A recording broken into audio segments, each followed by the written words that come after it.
¿Cómo están? Bienvenidas, bienvenidos al escenario del poder. Comienza esto disponible por Vía X. Conversaciones necesarias en el Chile que estamos haciendo entre todas y entre todos por Vía X, por la libre expresión. Hoy saca papel y lápiz. Tenemos clase de historia, pero esa historia que nos hace entender el presente y proyectarnos al futuro. Nos vamos dando cuenta, ¿no? Que hay muchas cosas que como Chile ya vivimos. Errores que no hay que repetir, pero también oportunidades que ahora sí no hay que dejar pasar. Con el profesor Gonzalo Peralta. Profesor, bienvenido in situ. Muchas gracias, Freddy, por tu generosa presentación. Oiga, que está muy entretenida la clase, profesor. Esta clase hay que guardarlas, cabras. Agárrenla ahí y guárdenlas todas, porque quedamos la semana pasada ya con la figura de Arco. Pero hagamos un pequeño raconto, ¿no? Correcto. ¿Le parece que comencemos en 1841 cuando don Manuel Bulnes asume la presidencia de la República? Entonces, y comienzan estos pedidos conservadores de ahí en adelante. Pero ya habían empezado el 31, digamos, claro, pero se profundizan entonces. Claro. Ahí, bueno, la llegada de Manuel Bulnes al poder, como conversábamos la otra vez, permite un cambio en la situación política y también social y cultural, con una especie de apertura, por así decirlo, ¿no? Porque Manuel Bulnes se relaciona política y también carnalmente, ¿no? Con el bando liberal pipiolo, porque se casa con la hija de uno de los más insignes pipiolos del periodo, que es Francisco Antonio Pinto, ¿no? Claro. Se casa con la bella Enriqueta. Oye, esa es una linda manera de relacionarse con el adversario, ¿no? No, claro, sí. Bueno, eso da cuenta, y de ahí lo vamos a ver un poco más adelante, cómo la élite política tiene relaciones políticas, pero también íntimas, ¿no? Son bonitas, las puedes mostrar de nuevo, ¿no? Esas son muy de la época, ¿no? Sí, es como un relicario. Los relicarios, ¿no? que ahí están los dos. Sí, ahí están los dos. Ella ahí pintada por Mombuazana, además, ¿no? Sí, claro. No, es la élite a todo ritmo, digamos, ¿no? Bueno, usted explicaba que el profesor de ella era nada menos que Andrés Bello. Sí, claro, efectivamente, porque Andrés Bello se conoció con su padre en Londres, en los viejos tiempos de las guerras de independencia, y se hicieron muy amigos, pasaron pellejería juntos, ¿no? Entonces después vuelve acá Pinto, y cuando van a traer a Bello posteriormente, contratado por el gobierno, inmediatamente él lo recibe, porque son amigos de esos viejos tiempos juveniles, heroicos, de la independencia, ¿no? Y se encuentran ahora ya adultos y en otra vuelta de sus vidas. Vamos a tener una clase larga, profesor, los 3 bloques dedicados, porque tenemos que entender este Chile que estamos viviendo desde su historia. Así que podemos profundizar un poquito más. Esta figura de Andrés Bello, ¿él viene directamente de Venezuela? No. ¿Lo trae el gobierno directamente de Venezuela? Andrés Bello fue enviado por el gobierno de Venezuela en compañía de Simón Bolívar. En esa época estamos hablando de la independencia, ¿no? De los comienzos del periodo del proceso de independencia, 1810, que estalla en toda América, ¿cierto? Perfecto. En Chile, en Argentina, en México y en Venezuela también. Tenía buen peinado Andrés Bello también, ¿no? Sí. Peinado como para adelante, a los Napoleón. Sí, así para disimular la incipiente calvicie. Exacto, a los Napoleón, para ese peinado bien para adelante, el parrón para adelante. Exactamente, ese pegazo emparronado. Y bien las tenía, bien media europea, ¿no? La moda europea. Claro, lo que pasa es que se va a Inglaterra con Simón Bolívar al inicio para conseguir reconocimiento político de Gran Bretaña a estas nacientes repúblicas, ¿cierto? Y eso lo están haciendo todos. Y también plata, lucas, préstamos, que necesitan para financiar la guerra de independencia. Se necesita dinero, armas, en fin. Entonces llegan con ese propósito y Andrés Bello se queda. Entonces pasa en Inglaterra largo tiempo, y es en ese primer periodo donde Francisco Antonio Pinto, que también viaja desde Chile con el mismo objetivo, se conocen, ¿no? Y pasan pellejería juntos, porque son países recién formándose que en realidad nadie les hace mucho caso. Se tienen que andar como golpeando puertas, ¿no? Y pidiendo favores para que los tomen en cuenta. Y bueno, y en esa coyuntura, cuando es derrotado Napoleón Bonaparte en Waterloo en 1815, que es el gran héroe de la Revolución Mundial de la época, por así decirlo, todas sus esperanzas se van al carajo, ¿no? Al mismo tiempo, en América viene el periodo de la denominada Reconquista, que aquí sufrimos en Chile, y en Venezuela ocurre algo similar. Entonces ellos quedan varados en Londres sin país. Esa es la situación. Entonces, mientras todo Londres celebra la victoria de Waterloo, se ve a estas dos figuras caminando tristes, ¿no? Por las avenidas londinenses, ¿no? En medio del jolgorio, dándose cuenta que están perdidos. Ya, ¿y a quién se le ocurre entonces decirle a don Andrés, oiga, véngase para Chile, acá tenemos, usted podría formar una universidad, usted es un gran intelectual? Bueno, es que ahí viene una segunda pata, en la década del 20, para el gobierno de O'Higgins, en que mandan a un emisario, un tal Irizarry, al mismo objetivo, plata y reconocimiento político. Y él ahí también se encuentra con Bello, que anda en las mismas, y finalmente va a ser nuestro querido Mariano Egaña. Mariano Egaña lo trae, él es enviado a Londres para arreglar el condoro que se había mandado Irizarry, que bueno, es el que finalmente consigue el préstamo. Por Lorca Llampa.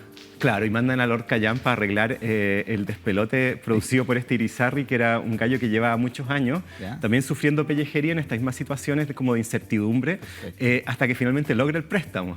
Entonces, al parecer, Irizarry se volvió loco porque era 1 millón de libras, que era muchísima plata. Entonces dicen que se pegaba incursiones a París y se perdía en barrios no santos, digamos, gastándose el erario nacional. La deuda externa, ¿no? Una cosa así. Y bueno, y este préstamo va a ser el que va a generar finalmente todo este asunto del estanco que hablábamos en relación a Diego Portales. ¿Te acuerdas que él lo contrata un negocio con el gobierno para pagar esa deuda a través de un monopolio de ciertos productos? Entonces, todos estos enredos está metido Andrés Bello en Londres, que es la capital política, cultural y financiera del mundo en esa época. No, cultural quizás París, ¿no? Pero política y financiera es Londres. Entonces van mucho allá. Y ahí, cuando va Egaña, se da cuenta de la calidad de Bello, que es un seco, y que además está abandonado por el gobierno venezolano a esas alturas, después de muchísimos años, o sea, más de 20 años en Londres. Y le dice al gobierno, llevémonos a Andrés Bello, o sea, esta es una oportunidad, hay que llevarse a Andrés, ¿no? Y gracias a Egaña llega Andrés Bello finalmente a Chile, bueno, y aquí está Pinto, que ya lo conocía y lo recibe como amigo. Perfecto. ¿Andrés Bello era un liberal o no? ¿O Mira, era más intelectual es que Andrés Bello yo creo que está en una posición compleja. Primero, bueno, Andrés Bello sin duda que es un republicano y un patriota, un independentista y un americanista. Ahora, dentro de eso hay muchas tendencias, ¿no? O sea, ¿qué clase de república queremos hacer una vez independizados? Y además Andrés Bello es un personaje mayor que estos otros muchachos, ¿no? Él ya para la independencia era un adulto. Entonces, él se forma ya en la época del dominio español y tiene raíces en eso. Entonces, no hace ese quiebre profundo que tienen los patriotas jóvenes en relación a España, que la ven como la fuente de todos los males, del fanatismo religioso católico, del atraso político, del absolutismo y de esas cosas, sino que él lo ve con mejores ojos. Entonces, yo diría que Andrés Bello se mueve por ahí de una manera muy difícil, en un país extranjero como Chile, sin tener un país donde volver, que es Venezuela. O sea, eventualmente podía volver, pero no estaba en las situaciones ¿Y qué eso le iba a preguntar? Porque estamos viendo cómo estamos haciendo el preámbulo, ¿no?, de la sociedad de la igualdad, que lo dejamos tirado la semana pasada, ¿no? Sí. Pero ver un poco cómo Chile se fue convirtiendo en una especie de crisol de intelectualidad, ¿no? Sí. Iba a venir también exiliados argentinos, importantes entre ellos Sarmiento. Sí, eso es muy interesante. Son dos cosas. Primero, todos los gobiernos, sean liberales o conservadores, tienen plena conciencia, primero, de que este es un sistema republicano. Ahí no hay duda. Son muy pocos los que se van en delirios monárquicos a esa altura. Y lo otro, que para llevar adelante este proyecto de conformación de una república se requiere cultura y educación, ¿no? Que se requiere formar a la población en las virtudes republicanas, por así decirlo, si no, el proyecto no es posible. Entonces, todos los gobiernos, sea el de Portales o el de Pinto, el de Freire o el de Bulnes, meten lucas en educación. Eso es interesante. Entonces, incluso los más de lo que se podría conocer hoy día como de derecha, ¿no?, o los más conservadores, ya sean desde el mundo del agro o del comercio, el piso era república. Sí, absolutamente. Y distinto a lo que sería la derecha del siglo XX o más contemporánea, de ese recelo por el Estado que siempre han tenido desde el liberalismo, digamos, más centrado. Estos conservadores sí tenían una gran confianza depositada en el Estado porque lo veían como una herramienta indispensable para el desarrollo nacional. Y ahí tenemos a Montt, a Bulnes, a Varas, a todos ellos, como sujetos muy comprometidos con ese proyecto donde la educación es fundamental. Entonces empiezan a llamar a a todos estos personajes extranjeros para que colaboren en esa tarea. Y ahí viene Andrés Bello, Claudio Gay, Rugendas, Montboissin, un montón de personajes del más alto nivel que andan... O sea, franceses, Domeyko, que es polaco, como Domeyko. De todos lados, porque además en Europa hay una situación política bastante inestable, entonces está medio botado un poco lo que le pasaba a Bello, y acá se les recibe con brazos abiertos. Perfecto.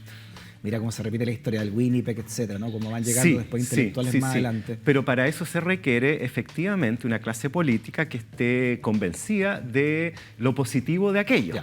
Porque ahora, ahí están todos de acuerdo, al menos en eso. Los conservadores, ya sea del mundo del agro o el mundo de la industria, del comercio, me imagino que les gustaba la independencia también, porque significaba también independencia económica, ¿no? No tenían que pedir permiso a la metrópoli. De hecho, cuando se instala la primera Junta de Gobierno, yéndonos un poquito para atrás, se toman dos medidas. Primero que nada, lo primero que se hace. Primero, formar un ejército nacional. Viene una guerra probablemente con España, entonces hay que armarse. Segundo, y en paralelo, libertad de comercio.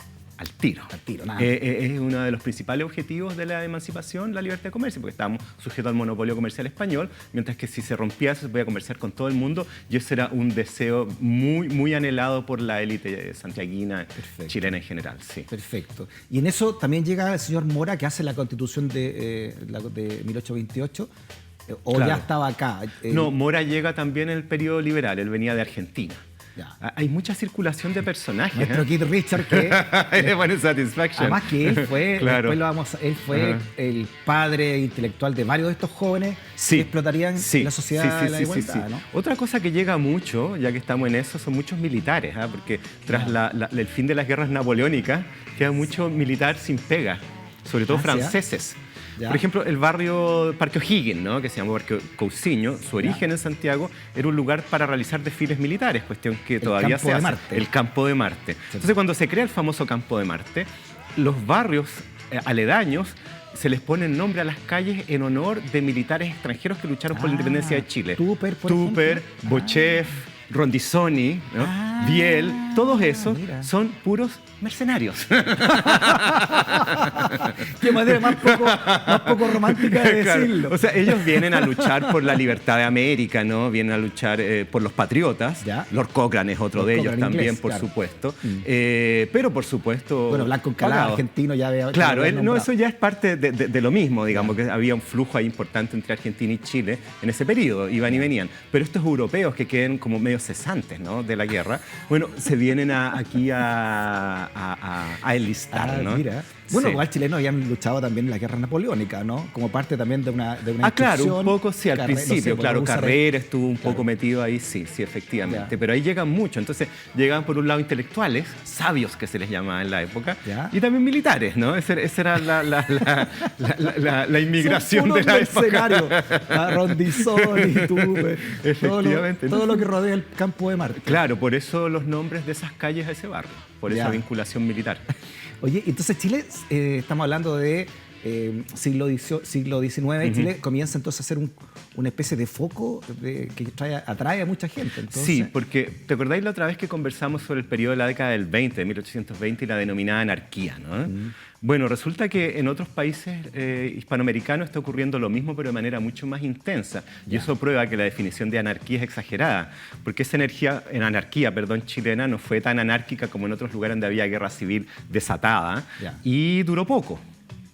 Y luego, inmediatamente, empiezan a venir efectivamente los refugiados de esas anarquías de verdad, ¿no? Que era la que ocurría en Argentina por las guerras civiles entre el centro y la provincia y la dictadura de Rosas, o las guerras civiles en Perú, o las guerras entre Perú y Bolivia, recientemente fundado, o las guerras en Colombia. Era un escenario muy caótico, muy violento. Entonces empiezan a llegar a Chile gran cantidad de refugiados, de inmigrantes escapando de esa inestabilidad. Perfecto. Y ahí el Instituto Nacional comienza a ser un foco también de ilustración. No había todavía Universidad de Chile, ¿no? Claro, el Instituto Nacional, a diferencia del actual, no era un colegio o un liceo, sino que también daba enseñanza superior universitaria, ¿no? Entonces, cuando se crea el Instituto Nacional y luego, se crea al comienzo de la Revolución de Independencia, luego los españoles lo cierran 1813, y luego se reabre, ¿no?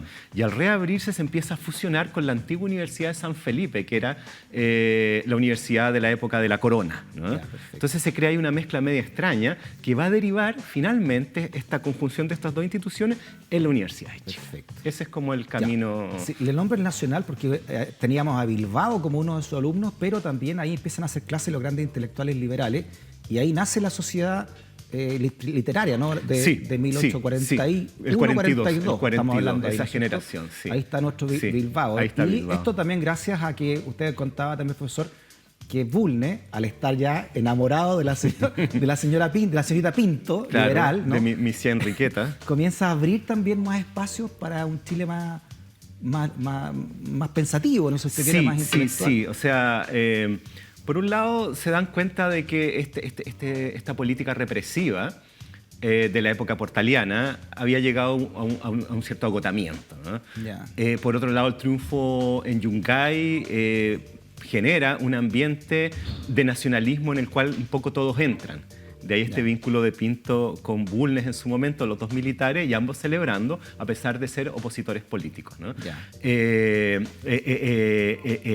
La elevación aéropopular del roto chileno, o sea, del pueblo, ¿no? Hay una serie de elementos que confluyen ahí, que permiten esto, y también hay plata, porque hacia fines de la década del 30, cerca de Copiapó, se descubrió el mineral de Chañarcillo, que era una montaña de plata, derechamente. Entonces también hay dinero para financiar esto. Ya. Entonces es un momento de conjunción muy feliz, ¿no? Así los astros se combinan de tal manera que permiten que Bulnes lleve adelante una política de apertura. Perfecto. Oiga, ya tenemos nuestro Keith Richards, pero también tenemos nuestros Beatles. en esta movida intelectual de lo que fue significando entonces la apertura de Chile y el nacimiento de los primeros grandes intelectuales liberales que terminarían también en guerras civiles. Mire lo que le preparamos, profesor, a ver. para que lo analicemos. Mire. Cruzando la calle de la intelectualidad y liberalismo a Bilbao, Mora. Arcos, el compadre de Bilbao, ¿no? Y Lastarria. José Victorino Lastarria, cerrando ahí nuestro Harrison Lastarria, nuestro Lennon, Lennon Bilbao, ya, está excelente. Nuestro Ringo Mora, nuestro McCartney o William Campbell, Arcos, y cerrando el lote, nuestro Harrison Lastarria. Lastarria, que es una figura importante, y vamos a analizar a la vuelta de una pausa, profesor, porque discípulo directo de Mora, y quedó muy dolido, estuve leyendo, preparando la clase, quedó muy dolido cuando echan a Mora, cuando lo expulsan a Lastarria, porque era su discípulo más cercano. 5 años mayor nomás que Bilbao Lastarria. ¿Le parece que lo analicemos, no? Por supuesto. Desmenuzamos, ¿no? Entonces, a estos Beatles. Nuestro grupo, nuestra banda favorita. Tenemos Beatles y Stones. Muy bien, una pausa y volvemos. Estamos en clase, ¿no?, de Historia de Chile con Gonzalo Peralta. No te vayas de la sintonía.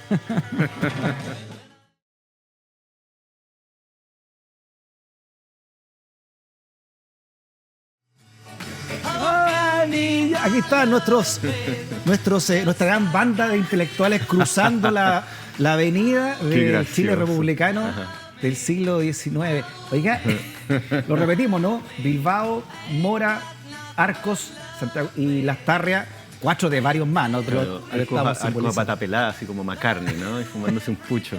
Con la mano derecha, cuando McCartney era zurdo. Claro. Viste que empiezan todas las teorías ahí. Atrás, no atrás en el escarabajo dice if 28. O sea, si estuviera vivo tendría 28. Así como esoteria rockera. Ahí nació la idea que estaba muerto, por eso que estaba descalzo. Claro, y todo eso. Que ese era su funeral. En fin. Otra historia. Otra historia. Sí. Oiga, no sé si usted está de acuerdo, profesor, a lo mejor esto es un disparate lo que voy a decir, pero siempre se habla de la década del 60 en el siglo XX como una gran década de cambio, obviamente también en Chile, ¿no? Todo lo que ocurrió en la década del 60, etcétera, como una época revolucionaria. Sí. Esta década del 40 en el siglo XIX, con Bulnes, ¿no?, con un gobierno conservador, un decenio más bien conservador, pero muy abierto a estas ideas también, por el romance con la señorita Pinto. También puede ser una época muy importante, ¿no?, en toda la conformación de estos actos revolucionarios. Absolutamente. Esta sociedad literaria del 42, etcétera, jóvenes de 19, 20 años. Sí, de hecho, el gobierno de Bulnes, o la figura de Manuel Bulnes, se conoce poco. Pero además de sus logros militares, ¿no?, sobre todo Yungay y luego otro en que va a estar metido, es su gobierno en las iniciativas de tipo civil. O sea, durante el gobierno de Bulnes, por ejemplo, se instala la Universidad de Chile, se crea la Escuela de Artes y Oficios, que va a ser posteriormente la Universidad Técnica, la Universidad de Santiago, o sea, la educación técnica. Perfecto. Se crean también las escuelas de preceptores, que va a ser como los pedagógicos, ¿no? Y se trae todos estos personajes y se crea un espacio de sociabilidad cultural súper interesante en La Moneda, perfecto, dirigido por su esposa Enriqueta, que era una mujer muy ilustrada, en la cual ella invitaba a La Moneda, que además en ese gobierno se convierte en palacio de gobierno. Antes era un lugar donde se acuñaban monedas, por eso se llama así, era una fábrica, ¿no? Y el Palacio de Gobierno está en la Plaza de Armas, que es el que está de la época de los gobernadores españoles. Palacio de Gobierno significa como la Casa Blanca, ¿dormían también ahí? Exacto. Era la casa donde ellos dormían. Ahí habitaba la familia presidencial, además de ser despacho de gobierno y de ministerio. Y resulta que Enriqueta aprovecha para organizar en La Moneda salones, que eran eventos sociales en los cuales ella invitaba a personajes de la cultura, porque ella estaba cercana a ese ámbito, gracias a Bello y a sus intereses, como el mismo Bilbao, como Claudio Gay, como Lastarria y muchos otros. Y por otro lado, su marido tenía ahí a los políticos, ¿no? Entonces eso permite un espacio de sociabilidad político-cultural. Y entonces la Enriqueta abre la política a la cultura y permite que estos jóvenes entren en esas discusiones. Ah, mira, o sea, era la Moneda era un centro de tertulias. Eso lo hace la Enriqueta, es gracias a ella. Entonces es un gran personaje. ¿Sí? ¿Es casualidad que la avenida principal al frente de La Moneda se llama Avenida Bulnes? No, en absoluto. Ahora es un, no sé, ¿cómo se le llama? Paseo, ¿no? Claro, sí. ¿Ya? No, para nada. Lo que pasa es que, bueno, cuando se remodeló ese barrio, que fue en la década de 1930, el barrio cívico, ¿no? Alrededor de La Moneda, estos edificios grandes de los ministerios y esta plaza, se le pone Bulnes y al Paseo Bulnes con la idea de hacer un eje que reuniera los poderes del Estado. Y se suponía que rematando el Paseo Bulnes iba a estar un nuevo edificio del Congreso. Se le pone Bulnes justamente por la importancia de Manuel Bulnes desde el punto de vista civil, político y cultural de su gobierno, y porque él fue el primero en instalarse en La Moneda. Entonces, por eso Paseo Bulnes, Plaza Bulnes y el monumento a Manuel Bulnes, que en una época estaba ahí y que luego por otros motivos que no creo que alcancemos a conversar ahora, lo corren a un lado, en el bandejón central de la Alameda, medio tapado con unos arbolitos, ¿no? Se ve poco. Sí. Pero ese es el motivo de que a Manuel Bulnes se le homenajee, ¿no? Claro. Por estos logros. Y más o menos al costado de la Universidad de Chile, Casa Central, que exacto, se funda en su gobierno. Sí, así es. Entonces un gobierno de muy importantes avances. Ya. ¿Qué podemos decir de esta sociedad entonces literaria del 42? Que me imagino el semillero de lo que va a ser después la Sociedad de la Igualdad con Bilbao Arco, ¿no? Correcto. Bueno, ahí hay una combinación muy feliz, ¿no? Ya. Primero, la llegada de todos estos extranjeros. Están los que trae el gobierno, como Bello, como Claudio Gay, como Domeico y otros. Y también están los emigrados hispanoamericanos, en su gran mayoría argentinos. Y hay personajes muy ilustres, como Sarmiento, como Mitre, como Alberdi, como José Vicente López, que fueron personeros de máxima importancia en la historia política argentina. De hecho, después de estar en Chile, ellos van a ser presidentes de Argentina, Sarmiento y Mitre, de manera consecutiva. Sí. Alberdi va a redactar la Constitución argentina. Yeah. Entonces, son personajes súper importantes que colaboran a la instalación de una esfera pública en Chile. Y por otro lado, esta nueva generación de jóvenes a los que se les abren los horizontes después del periodo más represivo de Portales Prieto y que empiezan a participar de estos espacios de sociabilidad cultural y en cierto modo empiezan a competir con estos extranjeros, ¿no? Y ahí está Bilbao, ahí está Lastarria, ahí está J. Beche, ahí está Eusebio Lillo, ¿no? Espejo, le pusimos un espejo. Juan claro, un espejo. Efectivamente. Afuera del Instituto Nacional hay un busto de Juan Nepomuceno Espejo, que después llegaría a ser rector del Instituto Nacional. Ah, perfecto. Sí, bueno, todos estos jóvenes empiezan a formarse en este ámbito político-cultural. Aumenta el número de revistas y de periódicos que van circulando gracias a esta apertura.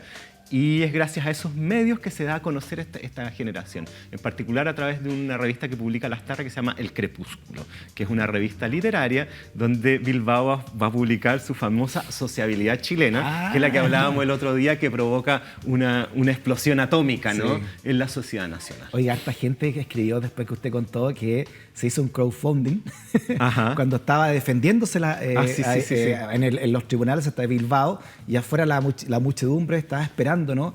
Y termina pagándole entonces esos 1000 y tantos escudos, que era una fortuna para la época, para que pudiera salir la fianza, ¿no? Sí. Para que el señor Bilbao ahí pudiera salir en libertad. Claro, claro. Y inmediatamente después se promulgó una ley que prohíbe hacer colectas masivas para pagar multas por penas de delitos, ¿no? O sea, hasta ahí nomás llegó. El Crepúsculo era entonces, ahí está, era de Lastarria, que son todos de la misma edad. Lastarria era 4 o 5 años mayor. Un poquito mayor. Sí. Apenas, ¿no? Sí, sí, y aquí entonces en el Crepúsculo se publica la sociabilidad. Sociabilidad chilena, que es este texto explosivo de Bilbao, donde critica a la sociedad chilena. Atacado por los curas. Claro, ¿no? que dice que si bien se logró la independencia política de España, la independencia cultural y social aún permanece en la Edad Media. Perfecto. Ese es como el diagnóstico de él. Mientras fluía el gobierno entonces de Bulnes, se tiene que autoexiliar Bilbao, ¿no? Claro, por claro. todas las presiones que empezó a ser víctima acá en Chile, ¿no? Sí, Bilbao termina en Europa, se va a Francia, y en Francia se matricula en el Colegio de Francia, que es un lugar de altísimo prestigio para estudiar. Ya. Y estudia con sujetos del más alto nivel, o sea, con Jules Michelet, que es un historiador francés liberal de la época que es digamos, un emblema de la cultura liberal francesa, con Quinet, con Lemenat, que son un poco los antecedentes de lo que sería el pensamiento socialista utópico, ¿no? Y con ellos se forma, ¿no? Y Bilbao allá es un personaje muy atractivo también para los franceses porque es muy exótico, ¿no? Este joven venido de Chile con esta barba poblada y estas historias revolucionarias, ¿no? Esta leyenda de ser el que inicia las luchas por la libertad de prensa en el continente. Mira. Entonces es como un regalón de estos viejujos. Que venía arrancando ya de Perú. Y venía arrancando, claro. La esclavitud, digamos, porque Exacto. se puso la esclavitud. Entonces él está en esas luchas y en ese aprendizaje cuando estalla en Europa la Revolución de 1848. ¿Y esa revolución, por qué estalla puntualmente en Europa también? Bueno, el siglo XIX es un ciclo revolucionario. En Europa está, por supuesto, la Revolución Francesa del 79, que se prolonga durante largo tiempo. Ya. Luego está la de 1830 y luego la de 1848. Y yo diría que estos ciclos revolucionarios se van, en cierto modo, agudizando claro. En sus demandas. ¿Hay una lucha de república versus monarquía también en esa época? No, aquí ya ha sido superado eso. Perfecto. La lucha república-monarquía es de la Revolución Francesa del 89, la clásica, la de la Marsellesa y todo eso. Es una revolución burguesa, ¿no? La burguesía para sacar a la monarquía y la nobleza. Ya. Ahora estamos en otra vuelta. Son sectores populares y medios en contra de la alta burguesía. Ah, perfecto. Yo le preguntaba porque Napoleón también se quiso ahí hacer emperador, ¿no? Claro, no, aquí el Napoleón original ya está muerto, ya está muerto, y el que va a llegar es un sobrino, que es el famoso Napoleón III. Entonces, ¿qué pasa acá? Esta es una revolución antiburguesa, ¿ya? Una revolución más cercana al socialismo. De hecho, es una revolución europea, estalla en Francia y se propaga por Alemania, por Austria, por Italia, y sus afanes de unificación en Polonia, en todas partes. Yeah. Y, por ejemplo, de esa revolución en Alemania participa ya un joven Karl Marx. Entonces ya estamos en otro asunto, ¿te fijas? Yeah. Y de esta revolución Bilbao es testigo. Yeah. No hay antecedentes si participa de ella, pero sí es testigo del movimiento revolucionario. Y además una revolución bien particular, porque es una revolución que empieza muy radical. Generalmente las revoluciones empiezan de a poco y van agarrando vuelo, ¿no? Como la francesa clásica. Como los 30 pesos, como el saltar claro, de a poquito y va escalando, hasta que llega a un punto, digamos, de culminación. Acá fue al revés, empezó muy potente y fue siendo de a poco reprimida, cortada, porque la burguesía liberal que en un momento se une a estos afanes revolucionarios, en un momento se asusta, ¿no? del cariz demasiado ultra que está tomando y se alía con la alta burguesía para reprimir al naciente proletariado. Ya. Y bueno, Bilbao ve todo esto. O sea, ahora aquí el enemigo era el privilegio. Correcto. No era un estado ya de monarquía o república, sino que eran los que se mantenían con los privilegios, ¿no? Claro, es una revolución social. Ah, mira. Ese es el asunto, claro. De ahí estos conceptos del igualitarismo. ¿Y cómo golpea eso entonces a este revolucionario que era Bilbao, ¿no? Este joven inquieto, ¿no? Bueno, Bilbao, que en Francia había conocido a su amigo Santiago Arcos, ¿no? que estaba viviendo allá hacía tiempo, ve cómo opera esta revolución, cómo son las formas de asociatividad que se organizan por los revolucionarios, cómo son las técnicas que utilizan, por así decirlo, y también los contenidos ideológicos de sus demandas. Bueno, y con todo este arsenal, por así decirlo, se vuelve a Chile. Mira, bueno, aquí hay, estas son imágenes de 1848 de Francia. Ah, mira. O sea, todo esto, esta representación, digamos, obviamente, ¿no? Todo esto fue lo que vio entonces Santiago Arcos y también Francisco Bilbao. Y también, sí. Y él ya venía con la idea de América Latina, que se le atribuye el concepto de América Latina a Bilbao, ¿no? Que lo expresa él según varios estudiosos de su... Sí, efectivamente. Él ahí en Francia hace un discurso en el cual se refiere al continente como América Latina, con el afán de incluir también a Brasil y a México, ¿no? Claro. Pues hablaba de Sudamérica. Hispanoamérica no se utilizaba mucho todavía por la distancia con lo español, ¿no? No, mejor que no. Entonces es más amplio, ¿no? Ahí se mete el Caribe, se mete lo francés también, americano. O sea, queda fuera la América anglo, ¿no? Y esa es una creación de Bilbao. Oye, es verdad que en estas revoluciones de Francia de 1848 comienzan a verse las barricadas. Exacto. Y que Bilbao se trajo la idea de la barricada. Sí, de hecho hizo barricadas en Santiago. O sea, Bilbao es el padre de la barricada chilena. O sea, es el padre de la barricada, es el padre de la marcha. Ni más ni menos. No, de muchas cosas, Ya. ¿no? Llega con todas estas ideas y estas prácticas, ¿no? Y llega aquí fines de 1849, ¿no? Al principio del 50. Y se encuentra con su amigo Arcos, que se había venido un poco antes, también. Y con las elecciones, entonces, a puertas de las elecciones presidenciales. Venían pronto, de hecho sí. Porque claro. Sí. Oiga, qué buena, siempre hablamos de los looks de Bilbao, es notable, ¿no? Sí. No, bueno, yo quiero ir para allá. Ya, perfecto. Mira, esa es otra de las cosas que trae Bilbao de Francia, pues mira, el look. Que no es menor, ¿no? No, para nada. Porque para es un artista Bilbao. Es la performance política. O sea, él primero era un gran orador. Y tenía una verba un poco rara, porque era muy política, pero con cosas un poquito como de iluminado. Utilizaba las Sagradas Escrituras y un poco las retorcía, ¿no? Piensa, él publicó textos como unos que se llamaban, por ejemplo, los boletines del espíritu, ¿no? Entonces, es un poco que es algo muy hispanoamericano, latinoamericano, que es agarrar los evangelios y las enseñanzas de la Iglesia Católica desde el punto de vista del Jesús carpintero, ¿no? O sea, una vida laica, entonces. No laica, sino que Cristo como el que viene a liberar a los pobres. ¿no? Como un revolucionario. Un poco eso. Ya. Entonces, él tiene ese lenguaje y es de frases muy tajantes, muy brillantes, muy lapidarias, como un poco la defensa que él hizo cuando lo procesaron por sociabilidad chilena. Y bueno, y lo otro es el look. Claro. El look es impresionante. O sea, y Santiago Arcos lo mismo, si vienen de París, pues, si no por nada de eso. Claro. Entonces le llevaba... Este flaco. Bueno, a todo esto, él nació el 23, entonces, más o menos, ¿verdad? Entonces tenía, en el 43, tenía 20 años, aquí tenía 20... Volvió entonces a los 26 años, 26, 27, sí, no, totalmente rockero. Y aquí está su compadre. Claro, que es una foto ya cuando está más viejo, sin duda. Pero también estaba por la misma edad. Sí, 26, eran 26. Coetáneos, sí, eran unos muchachos revolucionarios, unos revoltosos, unos coléricos. Claro, oye, espérate, los Beatles en esa foto también tenían 26, 27 años. Mira, mira el único pasado es Mora, ¿no? Que es como... Que era el padre. Como un Elvis, así, no, pues ya, un Elvis decadente de Las Vegas. Era el George Martin. Claro.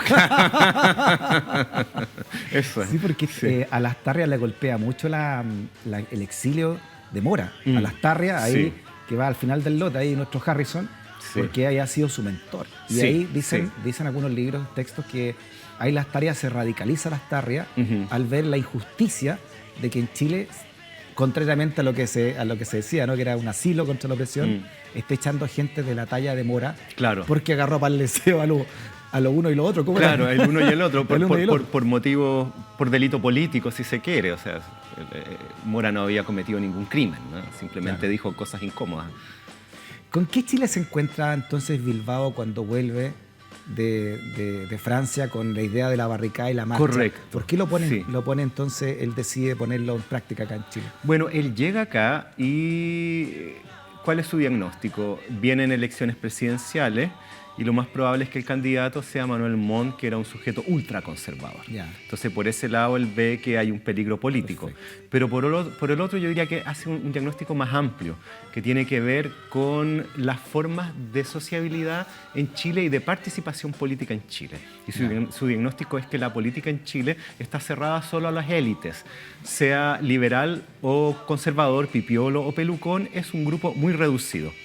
Mientras que su experiencia en Francia le había enseñado que esto tenía que abrirse y no solo utilizando al pueblo para que votara o no, o eventualmente sirviera de carne de cañón, sino que efectivamente participara en formas de asociatividad política de manera plena. Entonces, con esa agenda, junto con Arcos, deciden crear una sociedad que se llamó Sociedad de la Igualdad, en el cual se incluyera a estos grupos liberales radicales, como eran ellos, y también a los que se denominaban artesanos, que no tienen nada que ver con los artesanos acá de Bellavista, ¿no?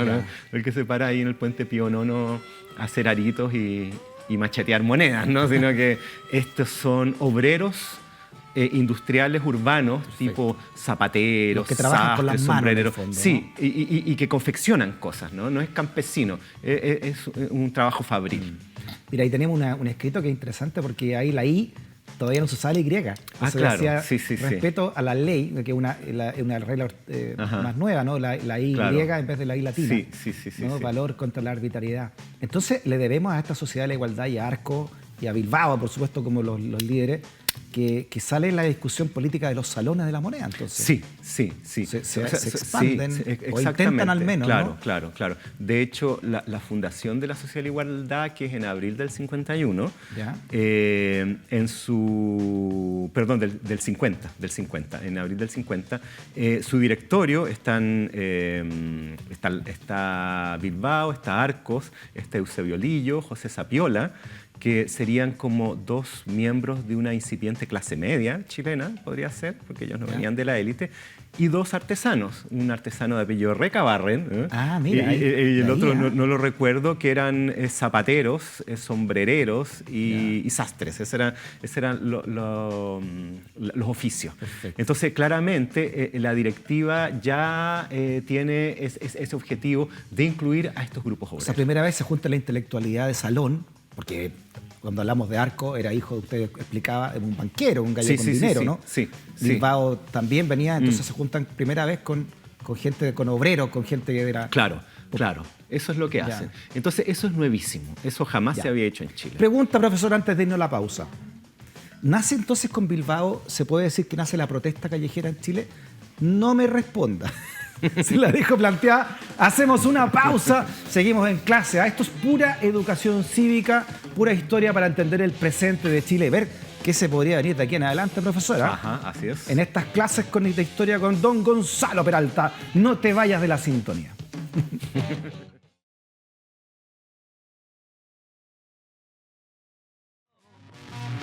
Muy bien, bueno, esta llegó cantando Lennon. Su Lennon Bilbao, así, gritándola. Oye, te preguntaba yo. Aquí, ¡quieren revolución! ¡Vengo de Francia! Te preguntaba antes si le debemos el concepto de protesta callejera a Bilbao en la historia. Porque googleando, si uno googlea la palabra barricada, se da cuenta que es una palabra de origen francés, pero que tiene un origen latino, obviamente, como todo nuestro idioma, que significa impedir, ¿no? La palabra en su origen etimológico.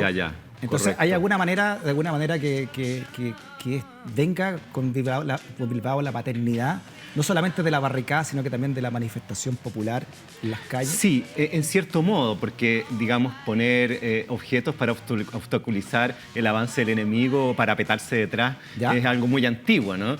Pero el hecho de que al interior de una ciudad, recurriendo a toda clase de objetos, se levante una barrera para impedir el paso de la tropa, eso es más propiamente la barricada. Y sí, Bilbao llega con la moda de la barricada. El padre de la barricada, Bilbao, nada menos. O sea, hoy día tendría la ley antibarricada, la ley anti-Bilbao. Claro, sería como un problema de propiedad intelectual, ¿no? Firmada por gente de izquierda incluso, la ley antibarricada. Claro, sí. Después se disculparon y todo, ya la firmaron. Bueno. Y ahí está, la historia ya quedó. Oye, ya entonces vuelve Bilbao a los 26, 27 años de edad. Ya se había encontrado con su compadre Arcos. Y estamos en la postrimerías también del gobierno de Bulnes. Correcto. La Universidad de Chile ya funcionando, etcétera. Sí. La gran intelectualidad sentada en Chile y vuelve recargado, ¿no? Claro. Con performance y todo, ¿no? Sí, llega con todos estos conocimientos, todas estas experiencias europeas, ¿no? Revolucionarias.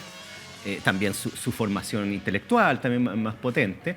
Y bueno, él decide armar esta nueva forma de asociación que incluya a grupos populares, a los llamados artesanos, y además con una intención que no es solamente articularlos políticamente, sino que también para crear centros donde se haga una función de tipo educativo e ideológico. Bueno, ya partiendo por el nombre, ¿no? Sociedad de la Igualdad. Correcto. Ya viene con esta, sacaban los privilegios, ¿no? Mostrábamos antes de irnos a corte esta especie de no sé qué será esto, una esquela, no sé. Pero cómo nace puesto por respeto a la ley, valor contra la arbitrariedad. O sea, ya son conceptos que me imagino la clase, ya sea del Partido Liberal o ya sea del Partido Conservador, esto va por otro lado, ¿no? Me dicen que este es el carnet de socio. De miembro, ya, perfecto. El carnet de socio de la Sociedad de la Igualdad. Muy bien. Ahí está tu número ya. ciudadano, ¿no? Etcétera, el timbre. Bueno, este tipo de cosas, el tener un carnet, es algo totalmente nuevo. O sea, otra cuestión que hace la Sociedad de la Igualdad es, en cierto modo, fundar los partidos políticos chilenos modernos, porque tiene una forma de organización que los partidos políticos o las agrupaciones políticas que existían antes no lo tenían. Una sede permanente, estatutos, ¿no? Una directiva, sedes provinciales de tipo celular, ¿no? Una serie de medidas que vienen de Europa, que acá no se practicaban, es la idea de crear un partido político en trabajo permanente. Profesor, ¿no? Me está diciendo usted que además del concepto de protesta, que además del concepto de RK, le debemos también a don Francisco Bilbao el concepto de militancia. Yo diría que sí. Así tanto, claro, de hecho. Porque, por ejemplo, lo que hace la Sociedad de la Igualdad es que crea unas escuelas políticas en las cuales se busca educar al pueblo. Los cuadros políticos. Algo así, claro. No, si es una cosa o sea, así. Recabarren ya va atendiendo todo esto. No, de hecho se parece mucho a lo que después va a ocurrir, como lo que hace Recabarren a partir de sus periódicos, ¿no? El Despertar de los Trabajadores, que son además centros de agitación política y centros de formación ideológico-cultural. No son solo un diario. Bueno, lo que hace aquí la Sociedad de Igualdad es eso, ¿no? Existía, y ya lo hemos conversado antes, la idea de que los sectores populares no podían participar en política porque no eran ciudadanos virtuosos, o sea, no estaban ilustrados. De hecho, no podían votar. No, entonces, ¿qué dice Bilbao? Bueno, aquí los vamos a educar, ¿no? O sea, es la elevación del pueblo mediante la ilustración. Y se hacen clases. Entonces, primero clases de lectoescritura, de aritmética, ¿no? Pero no es solo eso, se le hacen clases de inglés, clases de economía política, y como tú bien decías, Bilbao era un personaje muy atento a la performance, y también hay clases de música y baile.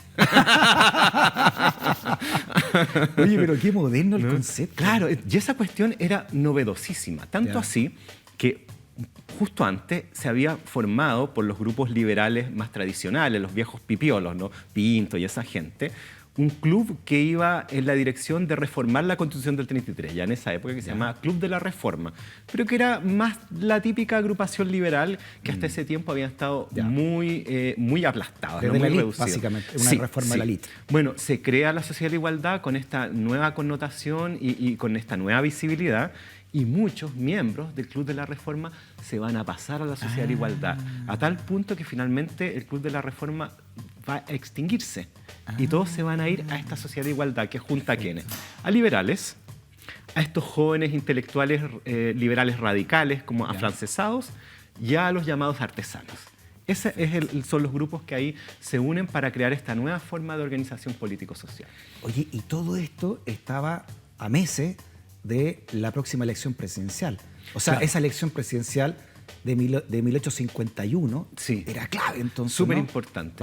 En esta lucha, digamos, del nuevo Chile. Sí. Y como ya hemos visto, la Constitución política le había dado al presidente de la República tal poder... Pero disculpa que son 150 años justos que lo que estamos viviendo ahora, más o menos. 170 años justos. Claro. 51. Ups. 2021. Vaya. Si volvemos de nuevo volvemos a la marmota. 170 años justos. No nos vayan a encerrar de nuevo. A los más despacio. Guarda, guarda. ¿Cuánto dura la sociedad de la igualdad? ¿Qué semilla entonces pone la sociedad de la igualdad? Bueno, la sociedad de la igualdad... ¿Cuánto dura? Dura muy poco. Se funda en abril y se acaba en noviembre. No alcanza a durar un año. Sin embargo, los cambios que provoca son gigantescos. Ya. Todo esto que estamos conversando de estas nuevas formas de hacer política. Además, bueno, la sociedad de la igualdad crece de manera vertiginosa, ¿no? Porque tiene estas reuniones, asambleas, cada vez con más miembros. O sea, los primeros miembros fueron 4 o 5 y después ya eran 3.000, 3.500. Yeah. De ese tamaño, con la magnífica e inflamada oratoria de Francisco Bilbao, ¿no? Yeah. Y la persecución del gobierno, que no hace más sino engrosar las filas de la sociedad de la igualdad. ¿Qué es lo que es esto, profesor? Bueno, esto es muy interesante. Resulta que el gobierno no sabe cómo controlar a esta famosa sociedad de la igualdad. Ya. Entonces decide infiltrarla. ¡Oh! No sé si te suena eso. ¿En serio? El gobierno de Bulnes. El gobierno de Bulnes decide infiltrar la sociedad de la igualdad y además... hay una serie de cambios en el gabinete de Bulnes. O sea, nace la DINA acá. Para enfrentar, no diría que tanto, pero mira, no es tan nuevo este tipo de cosas. Y nombra un par de ministros que son claramente autoritarios. Ministro del Interior, Antonio Varas, que era un duro, ¿no? Y ministro de Justicia, a Máximo Mujica, el mismo fiscal que había procesado a Bilbao por sociabilidad chilena 7 años antes. 6 años antes. Mujica y Varas. Esos son los Varas ministros. Era un duro. Varas, que no, Antonio Varas era un tipo muy, muy autoritario. Entonces, esto es una provocación. Yeah. Y además infiltra la sociedad de la igualdad y mete a sujetos para que se inscriban y, bueno, espíen y eventualmente provoquen situaciones violentas de manera que sirva de excusa para reprimirlo. O sea, párense en la calle Bilbao con Antonio Vara y se van a y te pueden atropellar. Bilbao con Antonio Vara. Claro, está peligroso. Sí, está Bilbao peligroso. con Antonio Vara es una esquina peligrosa. Ya. Sí. Justamente. Ahí está Montt. Y Varas, pues ahí están los dos, claro, ellos son. Está en la dupla, ya lo conoceremos después, esta dupla, ¿no? De Montt Varas. Sí, muy importante. Bueno, y el asunto es que en una de las reuniones de asamblea de la Sociedad de la Igualdad en su nueva sede, que tuvieron que ir cambiándose porque no cabían, ¿no? Eran 5, eran 10, luego eran 3.000, entonces tuvieron que arrendar un edificio grande. Y habían tenido una asamblea muy, muy grande, muy amplia. Y ya cuando termina se quedan unos pocos ahí conversando, cuando la sociedad es asaltada por un número de sujetos que entran a apalear, así, derechamente, a los igualitarios, ¿no? Y empieza un combate, ¿no? en la sede de la igualdad, donde los igualitarios agarran muebles, sillas y se arma una gresca descomunal. Y resulta que en la gresca salen perdiendo los agresores.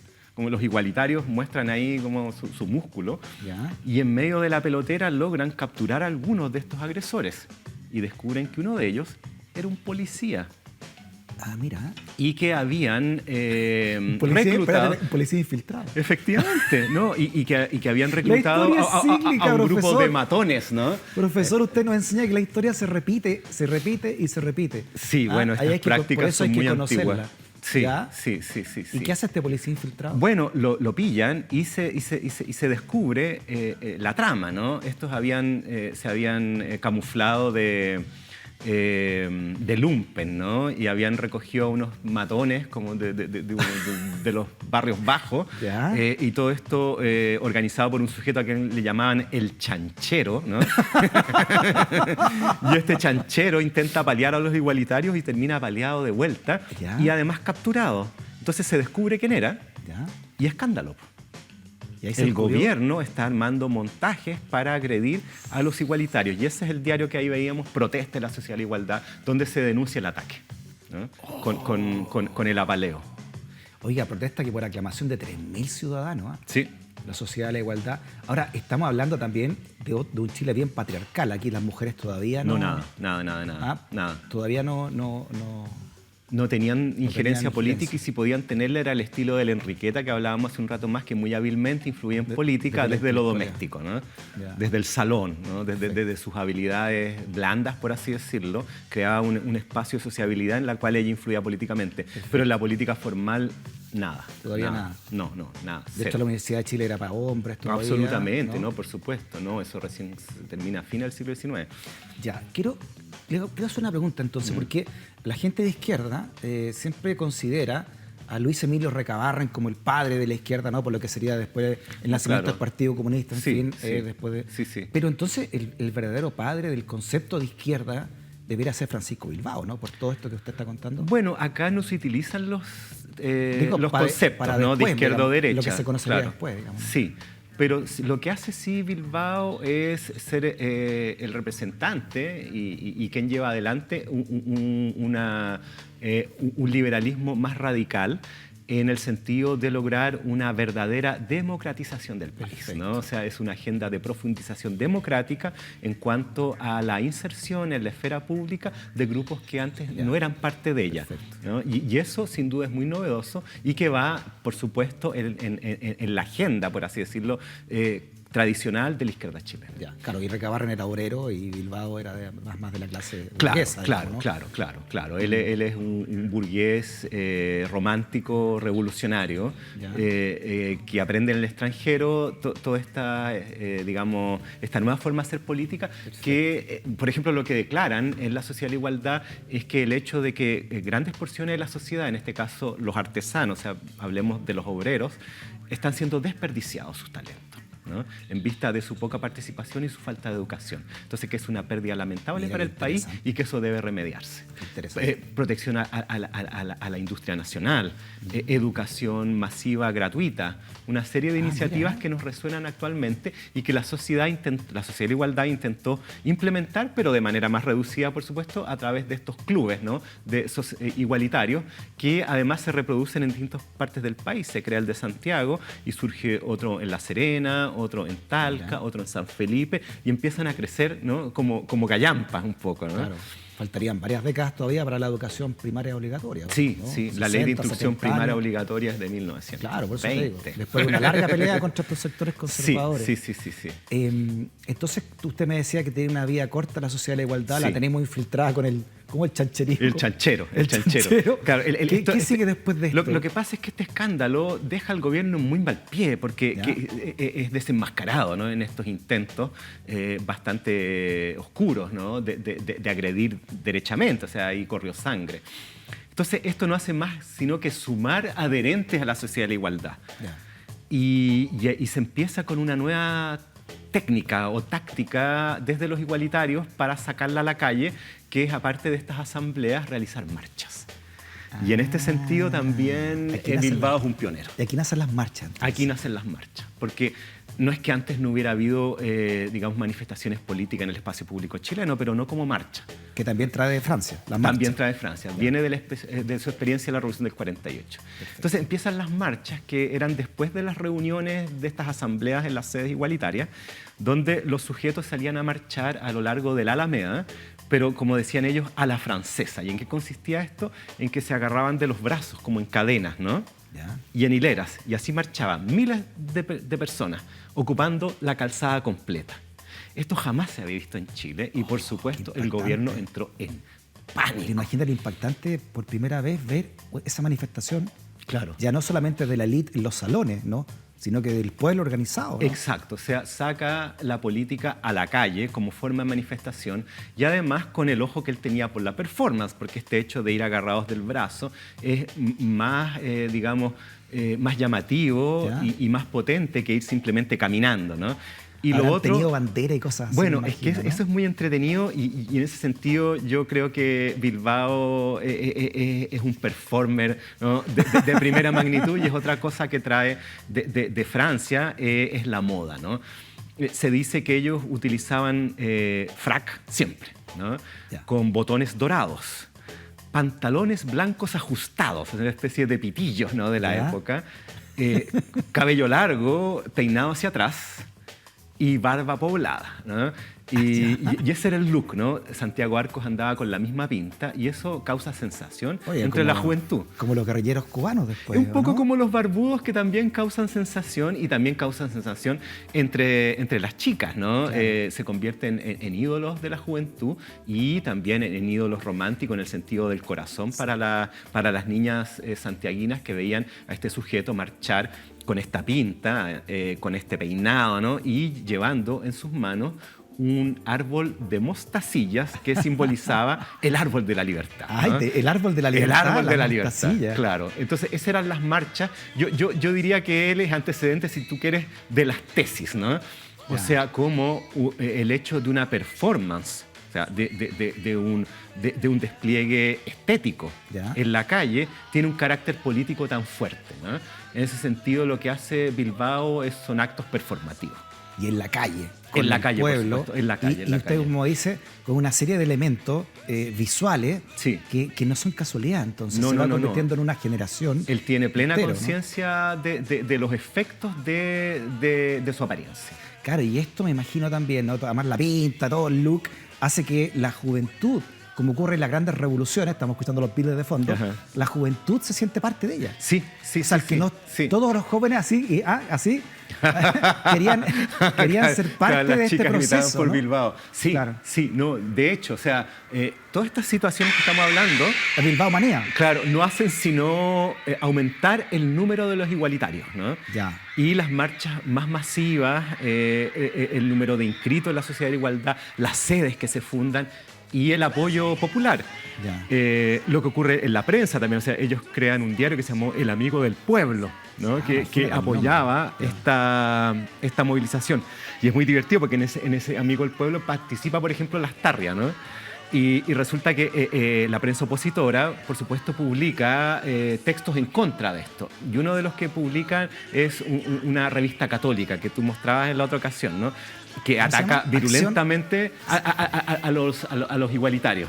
Y Lastarria, en El Amigo del Pueblo, publica de manera, digamos, como NN, un texto donde él se hace pasar por un cura que está, claro, que está con un cura apócrifo que no existe, un monseñor no sé cuánto, un italiano, que desde Roma, se supone, está fulminando con censura eclesiástica a la revista católica. Y los de la revista católica se la creyeron. Nace la cuenta parodia. Entonces está todo muy revuelto y el gobierno dice, bueno, ¿qué hacemos para parar esto? Y deciden imponer multas en contra de las reuniones públicas para que no haya más marchas. Se prohíben las reuniones en el espacio público a raíz de bajo esta marcha. Pena de multa. De esa y de varias más. Empiezan a hacerse marchas. A ver, las reuniones de los igualitarios eran cada 15 días. Cada 15 días una marcha masiva. O sea, para el tamaño que tenía Santiago, que marcharan 3.000 personas por la Alameda agarrados del brazo, es parecido a lo que ocurrió acá con estas marchas de 1 millón de personas. Entonces el gobierno dice, chuta, esto realmente tiene apoyo, ¿no? No sé, en este grupo de loquillos. Oye, igual lo que pasó con el estallido social en Chile. Bueno, tiene muchas similitudes. En ese sentido, lo que el gobierno quiere es utilizar todas las herramientas que tiene a mano para tratar de parar esta arremetida, ¿no?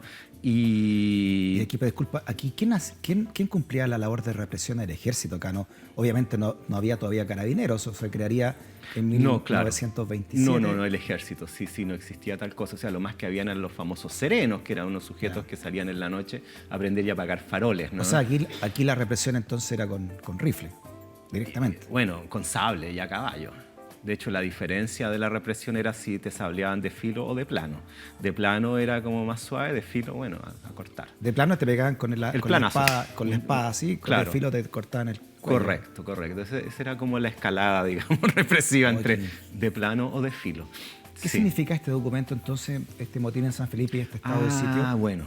Sí, esto es muy interesante. Lo que pasa es que esta situación de las multas provoca, por supuesto, la respuesta de los igualitarios por lo ilegal del asunto. O sea, porque te van a multar por reunirte en el espacio público, ¿no? Eso es totalmente ilegal. Entonces, bueno, el gobierno empieza a presionar porque se paguen las multas, ellos van a tribunales de que esto es ilegal y finalmente la Corte falla a favor de los igualitarios, de que es ilegal este asunto. Mira. En consecuencia, aquellos que hayan pagado la multa por reunirse, se les debe devolver la plata. eso hace la Corte... ¿Cómo se llama? ¿Suprema? ¿Corte? Existía Corte Suprema, sí. Ya había, ya. Entonces, aquí ocurre una situación que es bien curiosa. Pero igual, disculpa, pero en esta proto-república, estamos en 1840 y tanto. Lo que pasa es que depende... Estaban divididos los poderes del Estado. Sí, por supuesto, ¿no? Claro, sí, evidentemente. Sí. Ahora, claro, cómo influía el presidente en esta época era de manera muy poderosa y tenía que ver con los jueces que nombraba. Y en este caso toca un juez más liberal que acepta, porque de hecho era ilegal, que esta cuestión de las multas no procede, ¿no?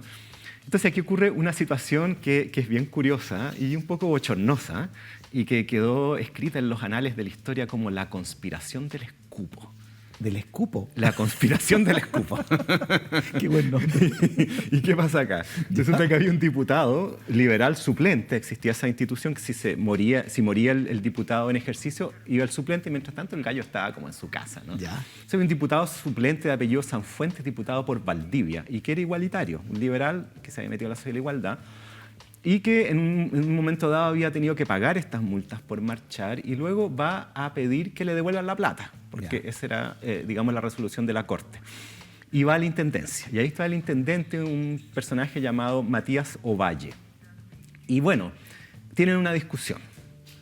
La discusión escala y llega a tal nivel de exasperación que el diputado Sanfuentes escupe al intendente Ovalle, ¿no?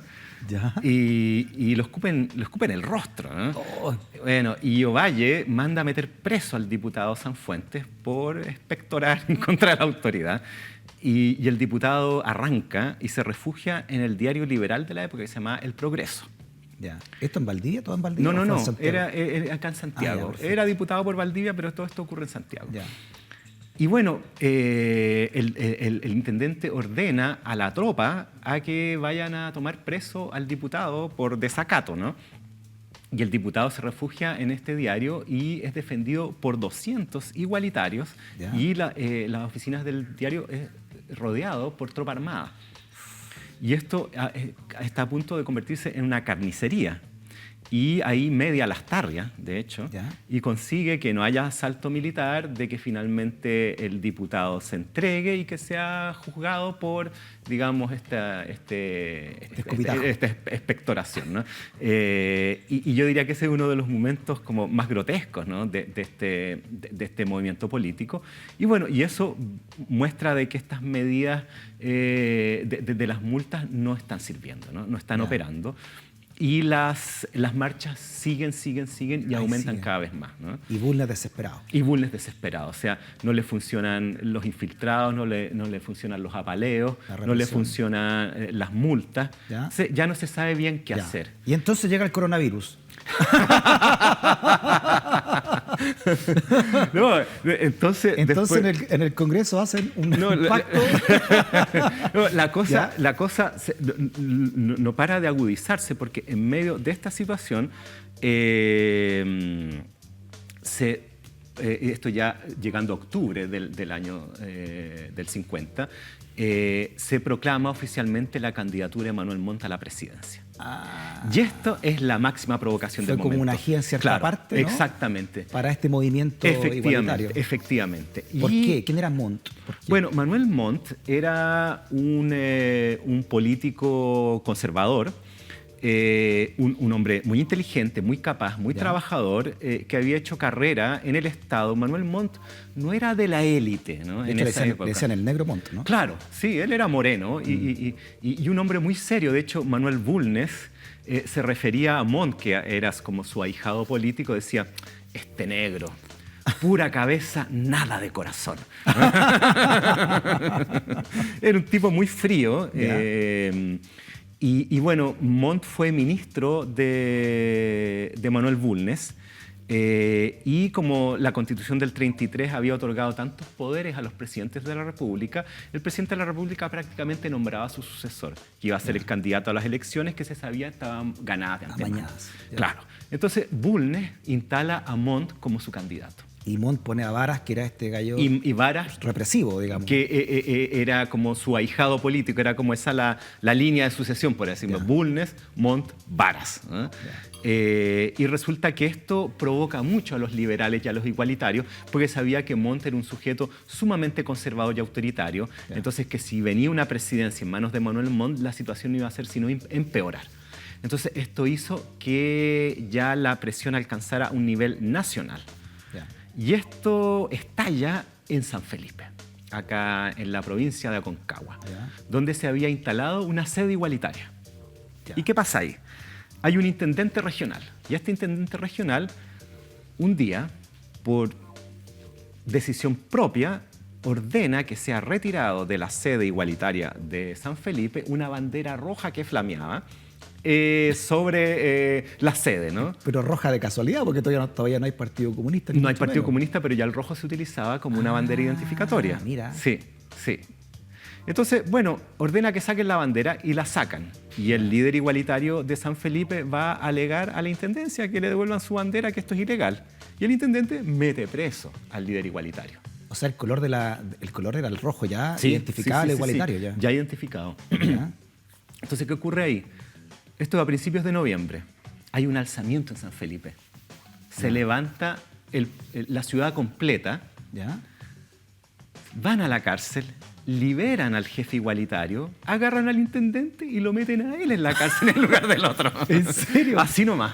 Así nomás. O sea, un levantamiento igualitario en San Felipe. ¿Qué pasa en San Felipe? ¿Por qué nace la universidad en San Felipe? ¿Por qué este motín en San Felipe? No, lo de San Felipe no tiene que ver con la localidad. El nombre de Universidad de San Felipe es un homenaje al rey Felipe de España. Ya, por San Felipe. Sí, ya. Sí, ¿Pero sí, por qué entonces sí. puntualmente San Felipe se convierte en esto? Bueno, lo que pasa es que la región de Aconcagua, San Felipe, los Andes, siempre fue una región bien revoltosa, bien revoltosa. Es una región estratégica porque estaba a medio camino entre Santiago y Valparaíso. Y es una región agrícola, entonces le suministra al puerto todos los elementos del agro. Entonces es una zona muy importante en aquella época. O sea, hay clase campesina obrera ahí también instalada. Sí, efectivamente. Entonces este alzamiento es la excusa perfecta para el gobierno. ¿Y qué hace el gobierno? Bueno, ya sabemos que la Constitución de 1833, entre los amplísimos poderes que le había otorgado al presidente de la República, uno de los que disponía era la declaración de un estado de emergencia o un estado de excepción constitucional, estado de sitio. ¿No? ¿Y qué es lo que hacen? Bueno, Bulnes, estado de sitio. Y mandan tropas a San Felipe a reprimir este levantamiento y se reprime la sociedad de la igualdad en todo el país y en particular en Santiago. Mira, ahí está, pues, motín San Felipe, estado de sitio. La situación excepcional en que se hallan las provincias de Santiago, Aconcagua, nos impone una extrema reserva al proponernos hacer un resumen de las causas y acontecimientos que han producido, en fin. Todo esto va justificando entonces el estado de sitio. Efectivamente. ¿Y el estado de sitio fue nacional o fue en la zona de Aconcagua? No, en la que hay mencionada. Ya, Santiago y Aconcagua. Sí, en la zona en que está el despelote. Entonces, ¿qué es lo que hacen ahí? El gobierno manda a los militares a clausurar las sedes de la Sociedad de la Igualdad y a tomar preso a todos los dirigentes igualitarios. Se van todos presos, se va Lastarria preso, se va Lillo preso, se van todos en cana excepto Bilbao, que logra escapar. Y lo refugian en una casa, se afeita la poblada barba y según cuentan se disfraza de mujer. Sí. Claro, y disfrazada de chica logra escurrir al bulto de la represión y pasa a la clandestinidad.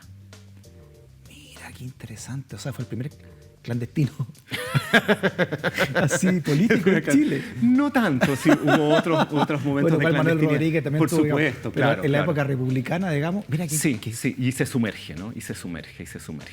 ¿Ya? Entonces viene la disolución de la Sociedad de la Igualdad a fines del año 50. Ya. Oye, veamos qué se discutía en la Sociedad de la Igualdad para que notemos lo avanzado que estaban en muchos aspectos, ¿no? Esto, por ejemplo, son las materias discutidas, ¿no? Estatutos y reglamento de Arco y Zapiola aprobado, proyectos del programa, el Banco para Auxilio de Obreros, mira, de Rudecidio Roja, proyecto y reglamento de las escuelas gratuitas para por cuenta de sociedad, baños públicos, proyectos para defender la constitución política, baños políticos. Mira que, oye, pero ¿qué? Esta era una tabla de discusión de una... ¿Ah? Sí, esto es de los inicios de la Sociedad de la Igualdad, cuáles son las iniciativas que la Sociedad de la Igualdad está levantando. Y eso es súper interesante, por ejemplo, un banco para pobres o un Monte de Piedad, que se llamaba, que es un lugar donde se pueden ir a obtener crédito popular, porque los sectores populares no tenían acceso a la banca en ningún caso. También, por ejemplo, instancias de educación popular, también unos fondos de socorros mutuos que vendrían a ser los antecedentes de un sistema de salud y protección popular. Por ejemplo, cuando hay accidentes laborales, fallecimiento de trabajadores y que no queden las familias desamparadas, ¿no? Suprimir los derechos del fierro. O sea, ya aquí hablando también de que todos tuvieran acceso, digamos, a los mecanismos para poder surgir, me imagino, ¿no? Claro, es que tiene que ver con estos grupos de artesanos que son como la clase obrera de la época y que tenían que ver con sus demandas ya sectoriales, ¿no? Sí. De cómo llevar adelante su trabajo. Tiene que ver con también uno de los elementos importantes acá, que es la protección y el fomento de la industria nacional. Sí. Déjame leerte una, no sé si lo pueden poner ahí de nuevo, señor director, que hay una cosa muy interesante que tiene que ver con lo que tú decías, el avance de esta sociedad de la igualdad hacia cosas que parecieran que no eran tan importantes, pero pucha que lo eran, ¿no? Como por ejemplo decía ahí, este acceso, digamos, a teatros populares y baratos. O sea, el arte, sacarlo también del teatro municipal y llevarlo, como muy parecido quizás en algunos aspectos a lo que hizo el proyecto de la Unidad Popular. Sí. O sea, lo que aquí se busca es brindar a los sectores populares las oportunidades y las herramientas para que ellos mismos puedan ilustrarse, educarse y surgir de manera organizada. Claro.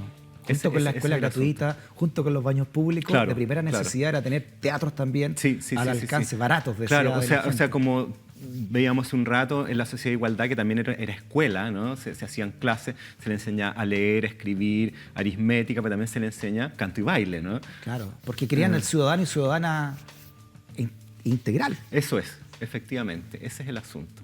Sí. Mira qué interesante. Bueno, ¿cómo termina entonces esto con Bilbao disfrazado de mujer en la clandestinidad? Sí. ¿Qué pasa ahí? Viene esta represión de la Sociedad de la Igualdad. ¿Ya? Se van todos presos o se desbandan, ¿ya? Pero la tensión permanece porque viene la elección presidencial y está Manuel Montt ya de candidato firme. ¿Frente a quién? ¿A quién se enfrentaba? Mira, aún no había un candidato fijo y surge un candidato desde la zona de Concepción, que es el general Luis de la Cruz, que era un personaje de la élite, también cercano a los conservadores, pero también está, claro, pero ahí está el tema de las provincias, ¿no? La eterna lucha de Concepción y también de Coquimbo La Serena con Santiago. Entonces, cuando sale la postulación de Manuel Montt a la presidencia, se alza en armas Concepción, pero esto viene antecedido de un motín militar en Santiago, que ocurre en abril del año siguiente. O sea, pasa el verano, es como un poco en la actualidad, ¿no? Que viene el verano y como que no pasa nada, ¿no? Se van todos de vacaciones, todo se detiene, así puede ser la revolución más violenta y todos se van a la playa, ¿no? Y en abril ocurre un motín militar. ¿Abril del 51. También del 51. Sí. Las elecciones eran cortitas entre que era la elección y que asumían. Había poco tiempo. Claro. Y ese motín militar, encabezado por un coronel de apellido Urriola, intenta deponer lo que queda del gobierno de Manuel Bulnes e impedir que Manuel Montt llegara al poder. ¿Y estos Urriola eran igualitarios también o nada? Liberales, más bien cercados al grupo liberal Pipiolo. O sea, estos igualitarios no alcanzaron a tener un candidato a la presidencia. No. Porque de hecho, si hubiese levantado uno, capaz que dicen... Claro, lo que pasa es que los igualitarios en un inicio tenían, yo diría, ambiciones más amplias y de un plazo mediano a largo, que era esta constitución de una nueva conformación política y de nuevos grupos políticos o sociales que se sumaban a la vida política. Mientras que los liberales clásicos estaban más por la pelea de la elección, ¿no? Lo más inmediato. Entonces estas dos cosas confluyen en ese momento. Y viene este levantamiento militar de un batallón Valdivia, que se llamaba, que estaba acantonado en Santiago, y hay una lucha en las calles de la ciudad por tomarse la moneda, con Bulnes en la moneda. Y en esos combates reaparece Francisco Bilbao, que estaba sumergido, ¿no? Ah, sí, ¿eh? Y reaparece ¿cómo? Armando barricadas.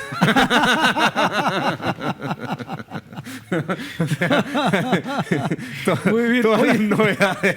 Quedémonos ahí. Quedemos con la reaparición de Bilbao, abril de 1841. De 51. De 51, perdón. Sí. Con Urriola entonces Sí. alzándose en armas y en la previa de las elecciones que darían a ganador a Manuel Montt Varas. Sí. Entonces ya, aquí estamos entonces en el 20 de abril de 1851. Ahí está. Historia de la jornada, una batalla, dice, en las calles de Santiago. De Vicuña Maquena, el autor. Vicuña Maquena. Que era un jovenzuelo de 16, 17 años que andaba en las mismas. Y liberal también. Sí, Vicuña Maquena. sí, un pequeño igualitario en esa época. Muy bien. Profesor, Freddy. a nombre de todo el equipo, muchas gracias por esta gran clase. No, gracias por la invitación, por la oportunidad. Dejamos Revolution. Eso. Y entonces a Bilbao, ahí cruzando la calle, la avenida ancha, ¿no? De la República Chilena. Bilbao, Mora, Arcos y Las Tarrias. Ahí están los cuatro. Los Fab Four. Gonzalo, gracias por la clase. No, gracias. Nos vemos la próxima semana. Nos vemos. Chao, chao. Gracias por la sintonía, ¿viste? Conversaciones necesarias para entender también el Chile de hoy y el Chile que estamos construyendo. Hasta la próxima. Chao.